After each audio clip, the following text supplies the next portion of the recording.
Léo vem da arquitetura, né? Então os trabalhos dele tem muita coisa da geometria, né? Você vê que são os quadrados, são as bolas, são sempre, né, tem a geometria presente, assim, né? Eu gosto muito dos trabalhos dele de arte, essas coisas delicadas. Ele tem o Léo pira, assim, umas coisas. Nossa ligação vem mais da arte até do que desse trabalho. Obviamente, né, reforçou isso, mas os trabalhos de arte que a gente sempre se emociona. Pô, que bacana, você fez isso e tal. Cheguei aqui hoje, tinha essa luminária aqui que eu suspensa, fiquei, pô, o que esse cara fez? Aí a gente conversa, às vezes daí até surgem produtos, né, dessa brincadeira que um mostra pro outro o que fez, o que pensou. O Léo acabou de casar, então não tinha casa, então, pô, e a gente está nessa fase dos móveis, então, né, tem muita coisa, a minha casa já vem, eu tinha outras coisas que já carrego há mais tempo antes da Latug, né. O Pedro curte muito a casa dele, tá sempre pensando, fazendo alguma coisa, acrescentando, mudando, enfim, a Cláudia, mulher do Pedro, também curte muito a casa. Aqui eu vejo sempre que tem várias peças, quadros do Pedro, móveis nossos, enfim, tem essa coisa experimental que a gente traz para dentro, né, que o Pedro traz muito para dentro de casa. Eu conheço a história de várias dessas peças aqui, né, da amizade, que já vem de longa data, né. Eu curto muito essa série aqui, essas rótulas aí que o Pedro fez. E uma coisa que eu curto muito também é essa série de guitarras que são de violões feitas pelo pai do Pedro, pelo Geraldo, né? São lindas, assim, eu adoro. Tem muita coisa de reuso, de colagem, de readaptação, de encontrar, do ready-made, né? É uma sacação dele, né? E que me influenciou em algumas coisas, assim, de pinturas também dele. É legal saber isso também, né? Eu até falo para ele, essa peça, a gente desenhou uma peça que lembra essa, um conceito estrutural, alguma coisa. Então é bacana, né? É bacana isso também ter, né? Trazer a influência dentro de família, assim, né? Hoje a gente convive, pô, o dia inteiro praticamente, né? A gente é praticamente casado, né? A sociedade hoje em dia é um casamento, né? Então, sem sexo. Sem sexo, né? Tem sido, né, extremamente importante a participação da Firjan. A gente tem sempre sido convidado e participado de eventos que a Firjan tem promovido, né?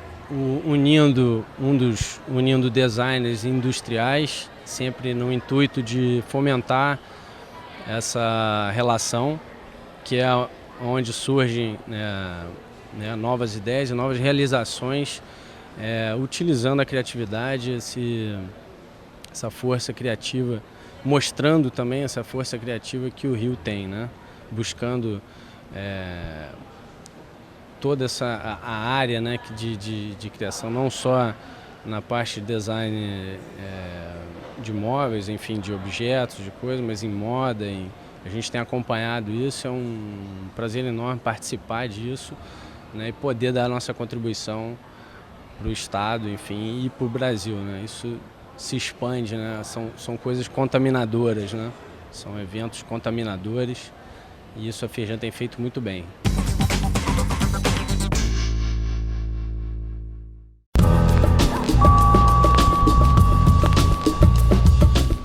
É um prazer ver as peças prontas, né, ou semi-prontas, onde a gente consegue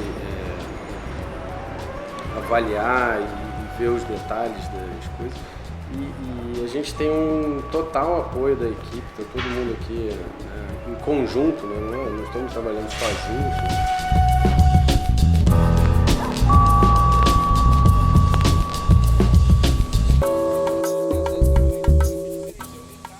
Conhecimento de como é trabalhar com a Líder, como é a Latug trabalhar com a Líder, como é que é a Líder trabalhar com a Latug. A segunda fase, então, vem com duas características. A primeira característica seria o desmembramento da primeira fase, ou seja, como a gente focou numa área de móveis externos, né, que a gente fez algumas poltronas, principalmente poltronas, as poltronas estão se desmembrando em sofás, mesas de centro, um conjunto completo. Então, em algumas semanas vão estar com os móveis já de madeira, que é uma outra fase que a gente está trabalhando com a Líder, que é um foco mais na madeira, entender o potencial da Líder com madeira, as características, traduzir as características próprias aqui da empresa, né, em produtos, mas em madeira dessa vez, que a primeira fase foi realmente em fibras, em alumínio, etc. A gente fez assim, essa primeira fase que foi um ataque à varanda gourmet, né? Realmente olhar ela de novo, olhar que qualidade, que características a gente podia trazer para a varanda gourmet. A partir daí, a gente foi começando a atuar, talvez até em complementos a essa questão de estar na casa, de comer, de cozinhar. O pensamento inicial da linha gourmet, vamos dizer, da linha de varanda, ela partiu de como que a gente conseguiria trazer característica do móvel, que é de uma sala, que é de uma área interna, vamos dizer assim, para a área externa.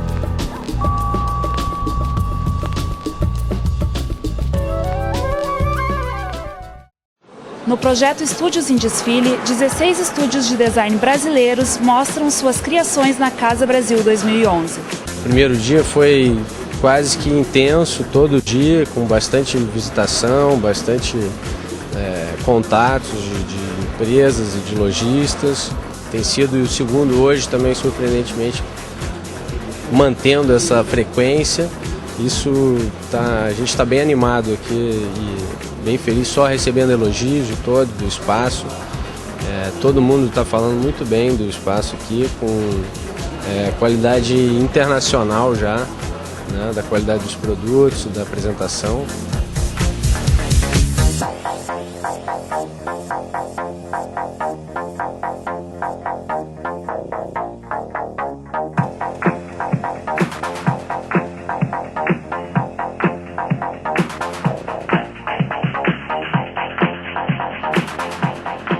Tite, na falta de um, vou te apresentar logo duas feras na arte do design. Juntos, eles formam a Latug.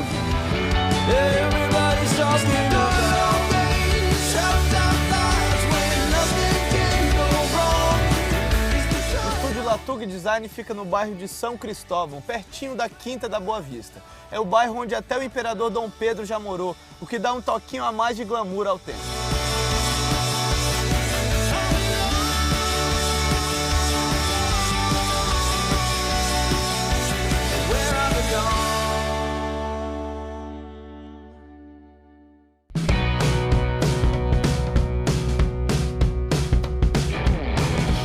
Esses aqui são os gênios por trás de tudo isso que a gente está vendo. Leonardo Latavo e Pedro Mug, que juntos formaram a Latug. Qual é a especialidade de vocês? Porque vocês não são especialistas em um material específico ou um produto específico. É mais um lance de bons desenhos e boas ideias, né? Mais ou menos isso? Desde o início a gente quis sempre ser fiel às nossas vontades, né? E aí o que a gente está a fim de fazer, às vezes é um móvel, às vezes é uma escultura, às vezes é um objeto, às vezes é uma coisa, um desenho, enfim. E por aí a gente foi trilhando. A Latug existe há 10 anos, né? Nascida e criada no Rio de Janeiro, e o Rio é uma cidade com linhas muito harmônicas, uma cidade naturalmente muito bonita, e eu queria saber como é que a cidade inspira vocês nessas criações. Eu costumo dizer que é mais fácil ser designer no Rio de Janeiro, né? Até a covardia, porque a cidade tem tanta inspiração, são tantos... a natureza, os ícones, o lifestyle, né? Formas que a gente acaba inebriado, acaba traduzindo naturalmente em produtos, né? E vocês estão aqui em São Cristóvão, vocês estão perto de onde vocês conseguem a matéria-prima para a maioria dos trabalhos de vocês, né? A gente tem um escritório e uma oficina, um ateliê de prototipagem, né? A oficina é aqui do lado, né? A oficina é aqui do lado. Só atravessar a rua. Vamos lá? Então vamos lá dar uma olhada.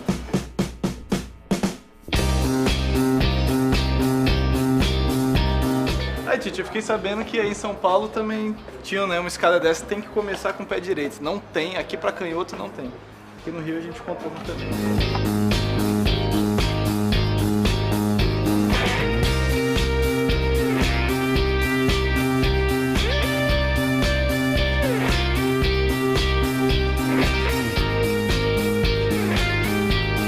Vamos lá testar mostrar o produto final, né? Isso aí, pra lá, Léo.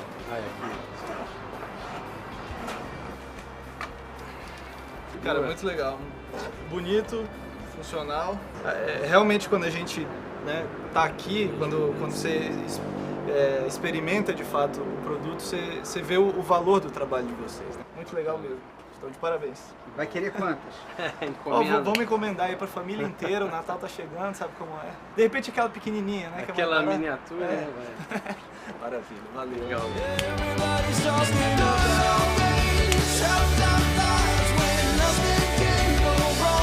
Usando vários elementos da cultura brasileira, o design carioca vai conquistando o mundo. E é isso que a gente viu hoje, duas das principais cidades do país, influenciando o design mundial.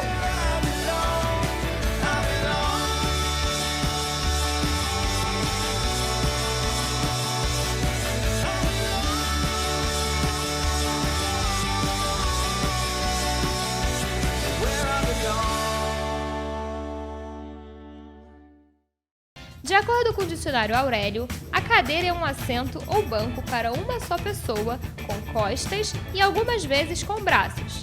Mas para os designers, não é só isso. Eu acho que a cadeira ela tem primeiro que ela é super necessária, né? É um item absolutamente necessário. E ela como uma peça de mobiliário, que são, de certo modo, o mobiliário é uma peça onde existe muita liberdade para criar, né? Então, por exemplo, um designer que está fazendo um ar-condicionado, ele tem um pouco menos de liberdade para criar do que um designer que está fazendo uma cadeira, né? E uma cadeira, às vezes, o designer ele pode chegar, vou inventar uma cadeira, fazer com minhas próprias mãos, enfim. Então, é um meio de expressão. Leonardo explicou que cada designer tem seu processo de criação. Vamos conferir como esse processo funciona com ele. Primeira coisa, o desenho é a parte, né, essencial da vida. Acho que é muito difícil. Tem um dia que eu não faço um rabisco no papel. É muito difícil, né? E aí essa constância de estar rabiscando, desenhando, é quando você está se questionando, se domando, e às vezes você tem um encaixe, alguma coisa, um detalhe de uma curva que você está sempre quase obstinadamente ali, sabe? Quase uma obsessão, você vai achando uma resposta. Às vezes eu vejo meus croquis e vou vendo uma evolução de um certo detalhe, enfim, né, que vai acontecendo. Então tem esse trabalho constante. Tem, obviamente, uma coisa que acho que já está na cabeça da maioria dos designers, que é um modo de olhar tudo à volta, qualquer coisa, observar as coisas dali, extrair alguma coisa, questionar. Eu evito buscar inspiração para fazer um móvel em outro móvel de outro designer. Não estou inspirado, eu vou procurar, um livro de botânica, um livro de culinária. Entendeu? Vai procurar em outros lugares que as ideias vêm muito menos processadas, né? E você tem a chance de trazer um trabalho muito mais original se você se inspirar em coisas que não são muito derivadas do seu trabalho diretamente. Aliado a isso, né, esse hábito de desenhar, esse método de pensar, a gente aqui também tem um laboratório de experimentação de materiais, que a gente está sempre colando um negócio no outro, furando, tira, troca. A gente também vai criando vamos dizer assim, uma biblioteca de métodos construtivos, de possibilidades, tentando errar muito também para ir acertando isso e alimentando o desenho. Ele vai, inevitavelmente, parar no computador. A gente vai começar a trabalhar digitalmente, a modelar, fazer uma modelagem tridimensional, já para ir refinando, acertando proporções, encaixes, etc. Então, às vezes, nesse processo de um croquis que é transformado num arquivo digital, esse arquivo digital, ele tenta traduzir o croquis, depois ele pode ser refinado 10, 15, 20, às vezes 100 vezes. A gente faz 100 versões de uma peça, vai refinando até chegar no que a gente considera o ideal. Depois isso ainda vai para a fábrica, né, para a produção mesmo, da prototipagem ainda vai ter ajustes. Olha, essa peça está muito fina, está quebrando, vamos engrossar aqui, não sei o quê. Então, essa é uma cadeia, né? Então, inspiração, desenho à mão, desenho no computador, do computador vira um desenho técnico mesmo, que vai para a produção, aí tem um vai e vem até o produto ficar pronto. Leonardo Latavo, mesmo sendo um designer experiente, contou que às vezes eles acabam se apaixonando por suas próprias criações. E isso aconteceu logo na primeira coleção assinada por ele e seu sócio. A gente tinha feito umas 10, 15 peças super especiais, que a gente mesmo fez à mão, tudo, né? E fomos para um evento lá, uma feira. E aí, no primeiro dia foi mais ou menos, no segundo dia chegou uma cliente lá, uma lojista que queria comprar tudo, né? E a gente ficou assim, tipo, a gente não estava esperando, a gente não estava nem pensando em vender. E meu sócio, o Pedro, ficou, mas a gente vai vender assim? Sem nem perguntar quem é essa pessoa? Então a gente não queria, tinha alguma coisa que a gente que não queria vender, de tão apegado que a gente estava às peças, né? Então, quando a peça é única, às vezes como é uma obra de arte, é mais difícil você querer vender, porque se apega tanto, né? E dá para entender todo esse carinho. Olha só as cadeiras criadas por eles.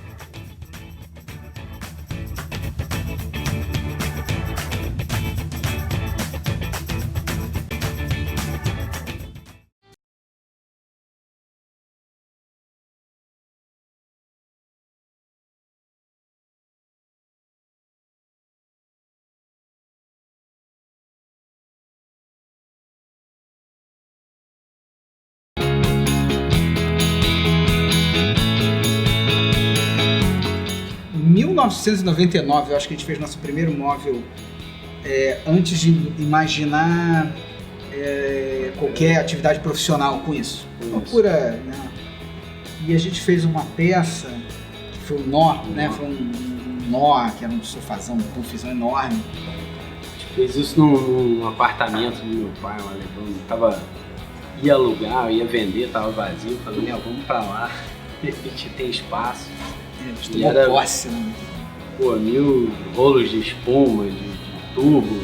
Essa peça e mais umas 2 ou 3 que a gente fez na época, assim, meio, né, nos entremeios de outras coisas, começaram a dar um pouco, né, a ficar mais comentadas por outras pessoas, tudo foi... Então foi... Despertando, sei lá, né? 5 anos depois amadureceu a ideia de realmente formalizar isso e pintou mais a vontade de fazer móveis, etc. Né, mas ficamos aí uns 5 anos meio no território do hobby, vamos dizer assim. Né? E eu acho que o feedback das pessoas é que foi encorajando a gente a fazer.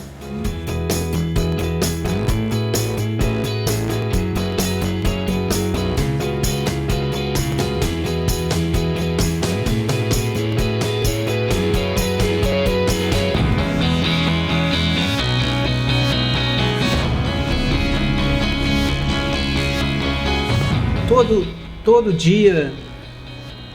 dia a gente desenha alguma coisa, um móvel, alguma coisa. É muito difícil ter um dia que a gente não está desenhando alguma coisa, mesmo sem demanda.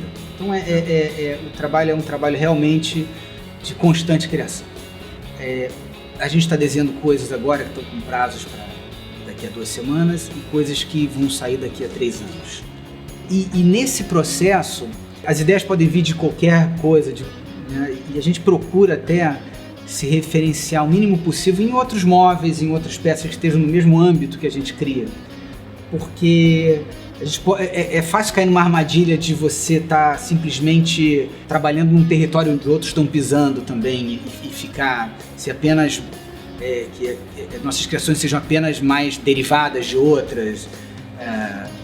Então a gente procura muito se inspirar em qualquer coisa, pode ser arquitetura, gastronomia, moda, qualquer coisa, literatura. Então a gente procura um pouco tá absorvendo coisas fora do nosso âmbito direto. Né?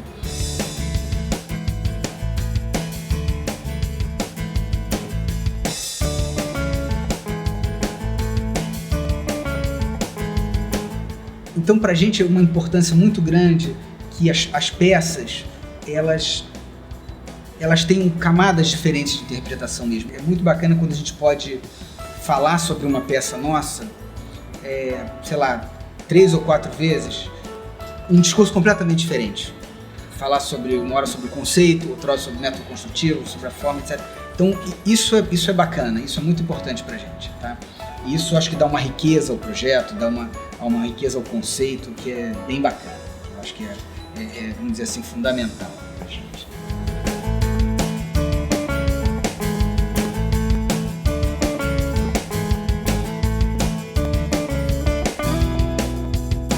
tem um pouco do traço, assim, ela se chama síntese, né? E a gente foi buscar um pouquinho ali num traço escandinavo e sintetizar ele ao máximo, né? Em termos de trabalhar muito mais a questão da proporção do que das formas muito trabalhadas, que levam a um produto, às vezes, não muito efetivo em termos de produção industrial. A gente procurou fazer com que as peças fossem um pouco separadas uma das outras, né?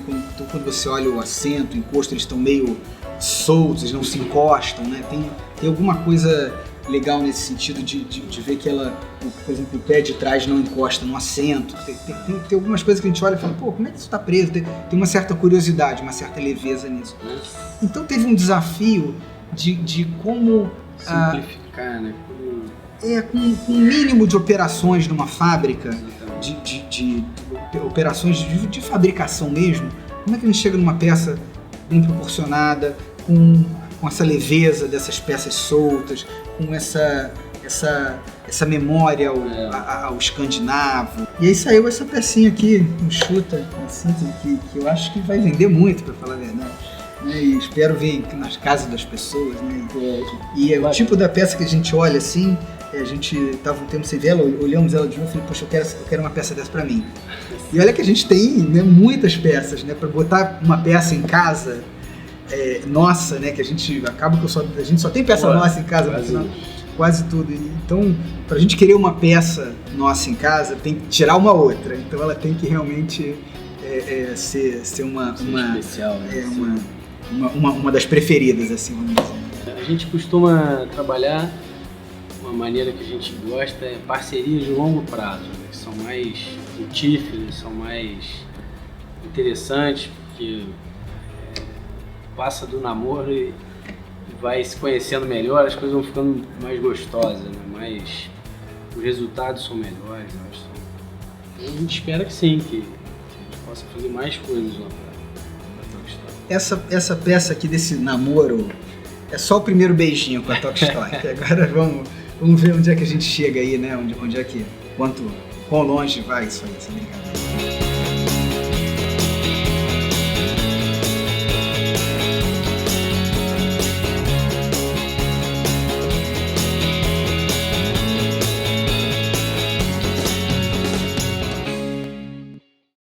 Bem, Luciana, o terceiro circuito da Época Móveis está lindíssimo e contou com a presença de renomados nomes do designer, arquitetura de todo o Brasil. E aqui ao meu lado está Leonardo Latavo, o arquiteto carioca, e veio trazer um pouquinho do Rio de Janeiro para Goiás. Leonardo, o que o público goianiense vai poder encontrar aqui na mostra com os seus projetos? Bom, aqui na Época tem uma série de móveis que a gente lançou ao longo dos últimos 5 anos, tem novidades também, tem móveis relançados em cores, de maneiras diversas, muito bem colocados, numa loja bem bacana. Hoje a gente explicou aqui numa palestra um pouco da história dessas peças, da maneira como a gente cria, da maneira como a inspiração vem, muito da cultura brasileira, muito da nossa cidade que é o Rio de Janeiro. E agora quem viu a palestra teve a chance de entender um pouquinho melhor o que está por trás de cada peça dessa, não só da beleza e da funcionalidade dela, mas da questão cultural mesmo que está por trás de cada uma delas, né?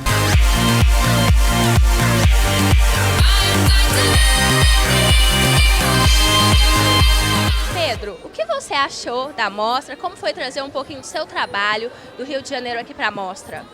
Poxa, para a gente é um prazer muito grande, né? Não é a gente que traz, né, mas a época, né, que ajuda a gente nesse sentido. E estar com as peças aqui, mostrar um pouco da nossa região, né, que é o Rio, é um prazer muito grande disseminar isso pelo Brasil, né, que o Brasil é um país grande, né, e é o maior prazer de poder ver as coisas aqui acontecendo, as lojas lindas, é realmente gratificante, assim. Literalmente, nós podemos dizer que o trabalho de vocês está exposto em todo o Brasil, né? Aparecendo em programas de televisão, no cinema. Qual é essa sensação de ter o trabalho exposto para todo o país e até para o mundo? Olha, pra gente as coisas estão acontecendo de uma maneira surpresa, assim, pra gente também, né? Obviamente que o foco é o nosso trabalho e obviamente isso tem desdobramentos, né? Mas só posso agradecer, né, de ver as peças indo para, né, Goiânia, Brasília, todo lugar a gente vê e volta e meia a gente se depara na televisão, no cinema, com alguma peça que apareceu. É muito bacana isso. A gente está trazendo uma série de lançamentos predominantemente em madeira, que é assim, uma das matérias-primas que a gente mais gosta de trabalhar, mas tem muito metal e peças estofadas também bem articuladas com a madeira, o uso de aço inox, de cobre, enfim, de couro também nos detalhes. E a pegada nossa, a gente tem sempre uma pegada bem carioca, algumas coisas com influência da nossa cidade.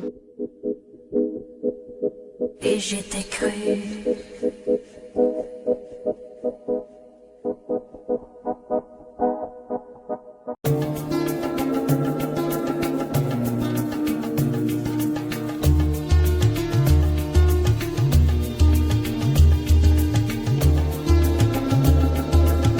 O design brasileiro, pra gente, um pouco também essa coisa vira-lata, né?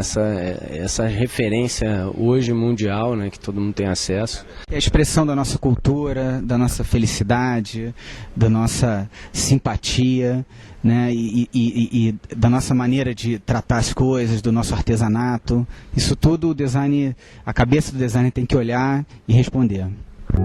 O forte do escritório hoje é design de mobiliário, de móveis. A gente se conhece há bastante tempo, desde a época de faculdade, então temos uma ligação muito perto das artes plásticas. A gente resolveu fazer a Latour, que era um meio do caminho entre arquitetura e artes plásticas.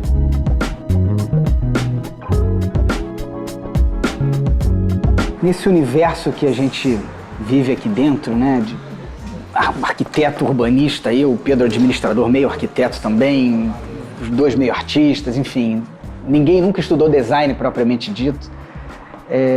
Então é tudo muito livre. Então a criação, assim, aqui, ela começa a vir de todos os lados. É muito croquis, rabiscando o tempo todo, alimentando a equipe nos computadores. Às vezes o próprio computador faz o contrário, alimenta o croquis. Às vezes um pedaço de alguma coisa que a gente encontra na oficina dá uma ideia.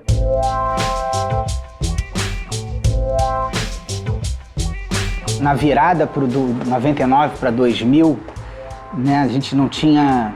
Eu e Pedro, amigos, eu morava na Inglaterra na época, o Pedro aqui. Me deu um estalo, uma vontade de fazer uma peça. Mandei por fax pro Pedro, lá de Londres, um rabisco de um enorme nó de espuma que daria para sentar. Mandei isso pro Pedro, ele topou a ideia de a gente cair dentro e fazer de brincadeira, experimentar. E ficou bacana, super confortável, bem diferente, não tinha absolutamente nada parecido com aquilo, né? Mas a gente também fez aquilo de hobby, não tinha muita aspiração de trabalhar com móveis nem nada disso. Mas foi legal, a peça está aí até hoje, sendo vendida, sendo fabricada por nós mesmos. Agora é uma das poucas peças que a gente fabrica hoje, né? Então tem um carinho muito especial por ela, sem dúvida. Separei aqui, na verdade, essa é uma pilha de desenhos que estava na minha mesa agora, que é o jeito que sempre está, os últimos desenhos que você está rabiscando, às vezes rabiscando em cima de um desenho técnico. E eu estou sempre guardando os desenhos, trabalhando ou em caderno de croquis ou em folhas soltas, mas o fato é que, às vezes, quando eu preciso, eu volto aos desenhos, a esses rabiscos para olhar, né? Às vezes num cantinho de um desenho tem uma ideia legal que eu não tinha naquele momento valorizado muito. São mais anotações do que desenhos por si só.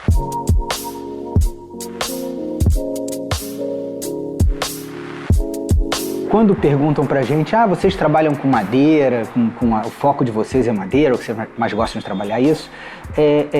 Não é uma verdade. Na realidade, desde o início a gente se propôs a ter um escritório de design com um pensamento bem amplo, que atacasse qualquer material, o desafio de qualquer material. Por razões óbvias de mercadológicas, a madeira acabou sendo o grande protagonista aqui do trabalho todo, mas o fato é que o que a gente gosta mesmo de trabalhar com qualquer material. E hoje também uma linha forte que está entrando são um trabalho com os resíduos desse material todo que a gente gera enquanto está produzindo, que são os quadros. A gente está olhando para as paredes agora. É uma emoção, assim, eu acho que para os dois, poder estar de novo mexendo nas artes plásticas, vendo materiais novos, sobras, resíduos, o que a gente pode trabalhar numa superfície 2D e com peças 3D também, né?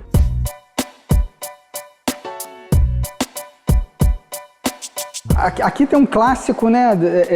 Processo exposto aqui, assim, realmente como a gente trabalha. Então a gente começa assim, com um pedaço de papelão, a gente não está tão preocupado aqui com o capricho do acabamento, não tem nenhuma preocupação com isso, mas proporção, né, estrutura. Isso aqui são estudos do braço, por exemplo, dos encaixes, tudo. Isso aqui também é aquele material que vai parar em algum quadro, em alguma peça, em alguma parede por aí. E isso aqui é o que é a última peça, mas que ainda não está pronta. Refinar a questão do encaixe, ter cores diferentes, né, remeter bastante ao surf mesmo, a construção da prancha de surf.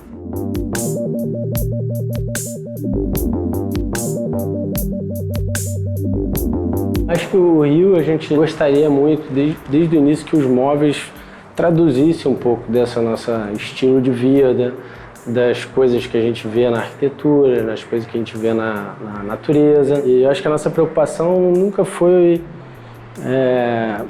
resgatar essas coisas de forma literal, né? Vamos copiar aqui e botar um grafismo, alguma coisa direto. Isso passa por um processo vamos dizer, de estudo, de reinterpretações mesmo dessas questões e de qual melhor forma que a gente consegue integrar isso no produto, ou na peça que está sendo feita, né?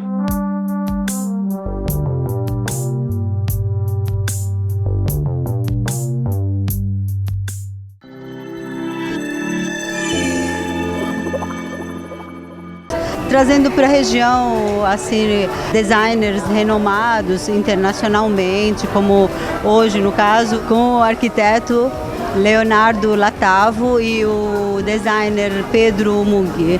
E hoje eles criaram aqui um boteco, o Boteco da Alhambra. Foi um happy hour estendido com uma palestra que tinha previsão de 1 hora e meia, durou mais de 2 horas, porque depois virou um bate-papo, fizeram perguntas e agora esse coquetel delicioso aqui.